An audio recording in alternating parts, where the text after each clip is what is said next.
Bienvenue sur Sexy Cars. Chose promise, chose due, je vous en ai fait part dans une précédente vidéo. Je vais tester aujourd'hui le stationnement, disons l'autopark sur la Tesla Model 3 Performance que j'ai acheté. Si vous avez suivi un petit peu, j'ai acheté cette Model 3 Performance 2022 avec l'option EAP qui était incluse dedans. Donc je vous propose d'essayer l'autopark parce que je l'avais déjà essayé quand j'avais Phantom. En fait, j'avais déjà essayé le EAP et l'autopark et c'était pas très prometteur, enfin pas très fiable.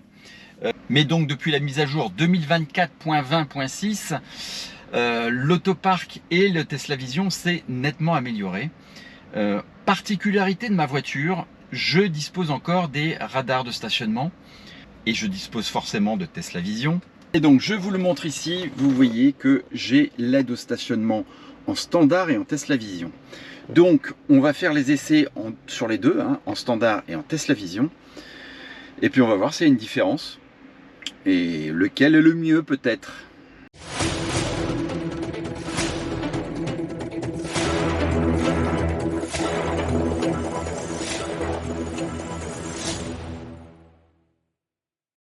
On va tester le stationnement tout d'abord dans des conditions de lumière assez faibles. Vous voyez, on est ici sous le parking Auchan, parking couvert.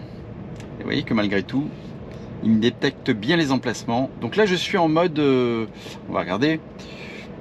Je suis en mode Tesla Vision. Voilà, donc en Tesla Vision, vous voyez, il me note des parkings, il a repéré les parkings. Donc je vais appuyer sur le P et je fais démarrer. Il met son clignotant.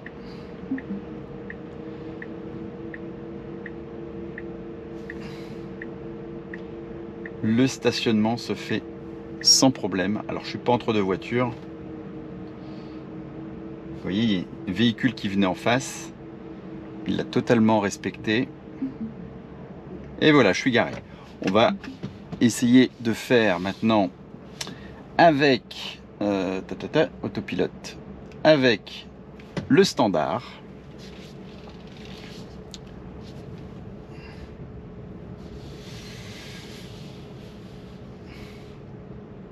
Il y a une place là-bas. Alors,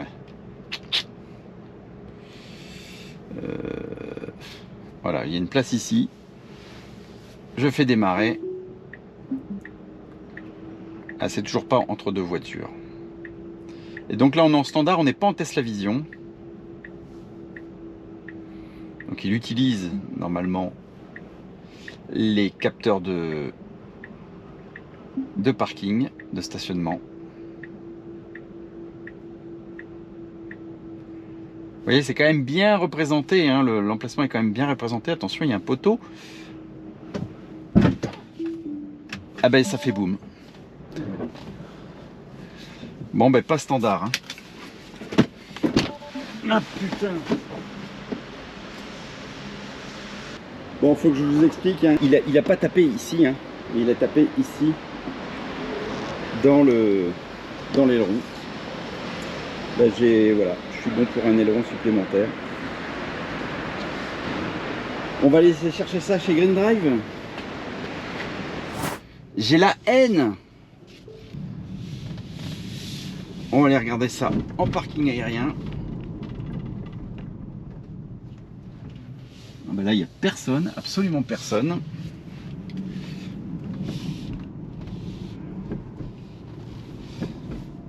On va aller chercher la difficulté, on va aller se garer là-bas, entre les deux voitures. Ah bah non, elle est mal garée, donc je vais pas pouvoir me garer là. Elle est très mal garée cette voiture. Donc on va chercher l'emplacement juste après. Démarrer.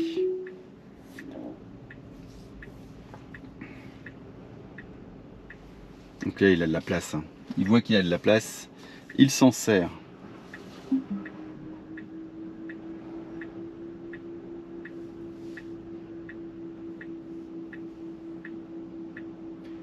Tout se passe bien.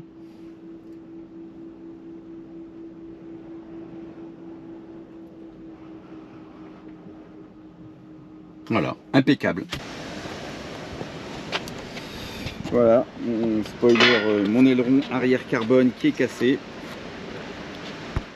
C'est ballot. Voilà, tout ça parce que je m'amuse avec le Tesla Vision et avec l'autopark. Bon, retour sur les lieux du crime 2 mois après. Oui, parce que j'ai fait une petite omission dans la vidéo précédente.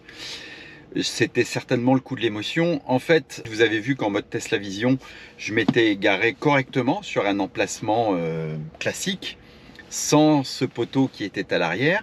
Et ensuite, j'ai fait mon essai en mode capteur de stationnement, mais avec ce fameux poteau. Avant ça, je voulais intégrer dans la vidéo la possibilité de me garer en Tesla Vision avec ce putain de poteau qui m'a abîmé mon béquet arrière. Et donc, avant de changer le béquet que j'ai reçu de chez Green Drive, encore une fois, je vous le mets en description si vous le souhaitez. Green Drive font des béquets carbone qui sont de très bonne qualité. J'en ai déjà mis un sur le Tesla Model Y. Et puis, je peux vous dire qu'il vieillit très bien. Et donc, avant de faire le test en Tesla Vision, je vous remonte ici ce poteau. Voilà, avec les capteurs de stationnement, ben, je sais pas, la voiture a été un petit peu trop loin et s'est arrêtée ici, sur ce bord-là. Allez, c'est parti, on fait le test en Tesla Vision. Alors, c'est parti, on regarde bien l'autopilote. Je suis en mode stationnement Tesla Vision, donc c'est bon. Je mets mon marche avant, voilà. Donc le parc assist, alors il m'en montre à l'arrière, mais moi ça m'intéresse pas. Moi ce que je veux, c'est celui-là. Donc celui-là, à côté de la voiture, je fais démarrer. Et là, en principe, voilà, il met son clignotant pour m'indiquer qu'il va se stationner. Bon, je vous avoue que je suis un peu tendu, parce que vu ce que les capteurs de stationnement n'ont pas détecté. Alors là, il repère aussi qu'il n'y a pas de voiture sur la gauche. Et je trouve qu'il va quand même relativement vite, comme je vous l'ai déjà indiqué. C'est pas hésitant, hein. Alors là, il ne redresse pas assez vite pour moi. Voilà, il va devoir redonner un coup de marche avant. Là, il va vite, il va vite, il va vite, hein.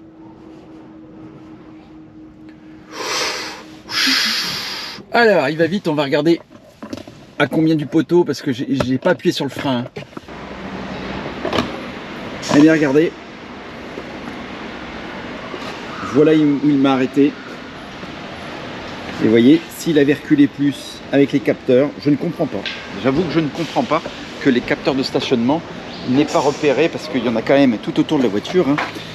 Ici, il y en a un. Il aurait dû s'arrêter avant. Comme quoi, vous voyez, on se fait des idées sur le Tesla Vision par rapport aux capteurs de stationnement.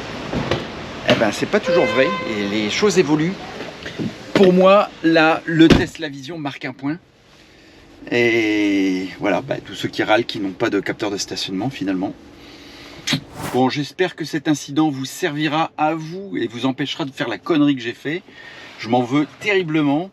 N'hésitez pas à vous abonner, à cliquer sur la cloche pour être notifié des futures vidéos. Il y a encore plein de vidéos à venir, notamment des vidéos de l'aménagement de cette voiture Model 3 Performance 2022. J'ai plein d'accessoires à mettre dessus, mais je vais commencer, je pense, par le petit aileron carbone. Voilà, allez, ciao.